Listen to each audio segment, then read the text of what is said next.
விஜயகாந்த் அவர்களை நான் மிகவும் மதிக்கின்றவன். உழைப்பால் முன்னுக்கு வந்தவன். அவருடைய மைய கொள்கையே திமுகவுக்கு எதிரான ஒரு மனநிலை. திமுக வந்துதான் தமிழ்நாட்டை அழித்து கொண்டிருக்கிறது என்று கடைசி காலம் வரை அவருடைய கொள்கையில் உறுதியாக இருந்தவர் கேப்டன் விஜயகாந்த் அவர்கள்.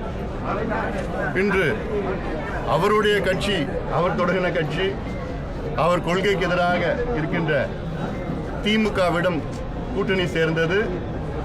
நிச்சயமாக இது யாரும் ஏற்றுக்கொள்ள மாட்டார்கள். குறிப்பாக தேமுதிகவில் சேர்ந்தவர்களும் கேப்டன் விஜயகாந்தை பின்பற்றவர்கள் யாரும் இதை ஏற்றுக்கொள்ள மாட்டார்கள். அதிலும் குறிப்பாக வருகின்ற சட்டமன்ற தேர்தலில் தோல்வி அடைகின்ற திமுக கூட்டணியில் இன்று தேமுதிக எங்களுக்கெல்லாம் வருத்தமாக தான் இருக்கிறது. எங்கள் கூட்டணி பலமான கூட்டணி, எந்த குழப்பமும் இல்லை. அனைத்து இந்திய அண்ணா திராவிட முன்னேற்ற கழகத்தின் தலைமையிலான தேசிய ஜனநாயக கூட்டணி வெற்றி கூட்டணி. தொடர்ந்து நான் சொல்லி வருகின்றேன், வருகின்ற சட்டமன்ற தேர்தலில் எங்கள் கூட்டணி குறைந்தது 200 தொகுதியில் வெற்றி பெறும்.